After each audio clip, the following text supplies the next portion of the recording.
eh, kalau kita bicara industri batu bara, tentunya kita bicara arus bagaimana batu bara ini bisa dipakai bukan hanya untuk sebagai energi primer yang dibakar, jadikan listrik yang sekarang ini cenderung sudah mulai berkurang penggunaannya. Kalau negara Eropa sudah nggak pakai lagi PLTU. Kemudian beberapa negara yang tergabung dengan Paris Club sudah punya komitmen untuk mengurangi yang namanya emisi karbon karena adanya pembangkit listrik tenaga uap yang berasal dari batu bara. Nah, oleh karena itu, langkah kita adalah melakukan transformasi. Karena kita punya cadangan itu cukup besar, kalau tidak dipakai ya, tidak digunakan, maka kita tidak dapat manfaat untuk kesejahteraan bangsa dan negara ini dari karunia yang diberikan oleh Allah ini, oleh Tuhan ini.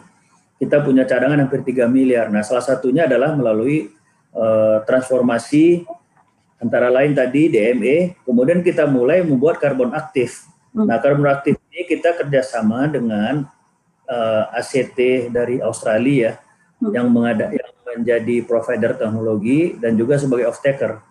Nah, karbon aktif ini kan demand-nya cukup tinggi sekarang karena itu banyak dipakai untuk misalnya untuk penyaring udara, humidifier dan lain sebagainya. Air, pembersih air dan juga macam-macam. Baik, ini dengan adanya hilirisasi karbon aktif dan off-taker dari produknya juga sudah sangat jelas nih Pak Arfian. Lalu seberapa besar sih efeknya terhadap penjualan Bukit Asam tahun ini?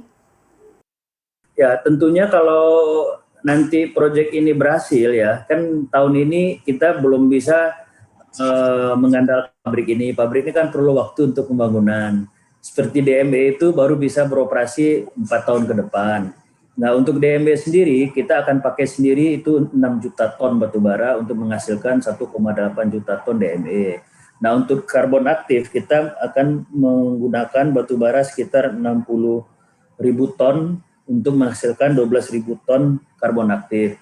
Nah, yang dalam waktu dekat, captive market kita yang pasarnya udah pasti adalah supply ke Sumsel 8, yang pembangkit listrik tenaga uap kita Mulut Tambang yang saat ini dalam tahap konstruksi dan insya Allah akan beroperasi di 2021 nanti akhir ya atau 2022 awal. Nah itu kebutuhannya sekitar 6 juta ton per tahun.